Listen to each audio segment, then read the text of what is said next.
Talk about a cover-up. The entire issue of Zionism was relegated to one caption of 8 seconds. Yeah, no surprises, right? We figured this just might happen. This audio tape, Tamron, marks the first time al-Qaeda is commenting publicly on Barack Obama's election victory. In the tape, al-Qaeda #2, Ayman al-Zawahiri, is criticizing the president-elect. He also warns Obama against continuing the Bush administration's policies on Iraq. Joining us at this hour is Roger Cressy. He's an NBC News terrorism analyst. Roger, this is the first public comments made by al-Qaeda. What does this tell us, and what more does Zawahiri have to say?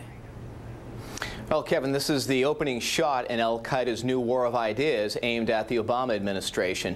I think we were all surprised that we didn't hear an al-Qaeda statement prior to the election. The question is, was that a logistics issue? Was there a disagreement inside al-Qaeda over what to say?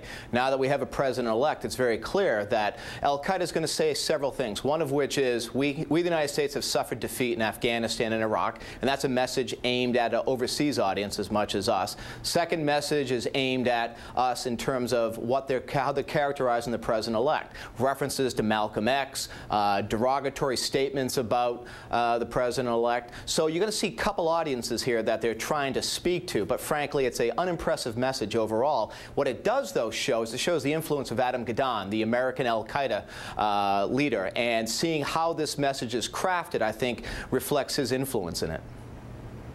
Do you find it interesting? I certainly do. Do you find it interesting that he says Obama's win is an admission by the American people of defeat in Iraq? I thought that was very interesting.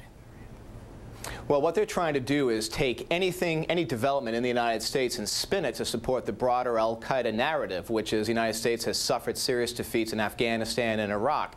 And in this message, he calls out Afghanistan very directly and says, keep sending soldiers there, we've tasted your blood, et cetera, et cetera.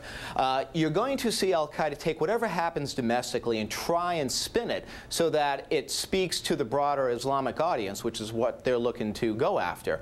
I think if a McCain presidency was on the horizon, you would have heard al-Qaeda saying, well, it's just more of the same. So how does al-Qaeda try and take a President-elect Obama administration and change and spin it to support its narrative? That's what we've seen with this message. I think that's what we're going to see with subsequent messages.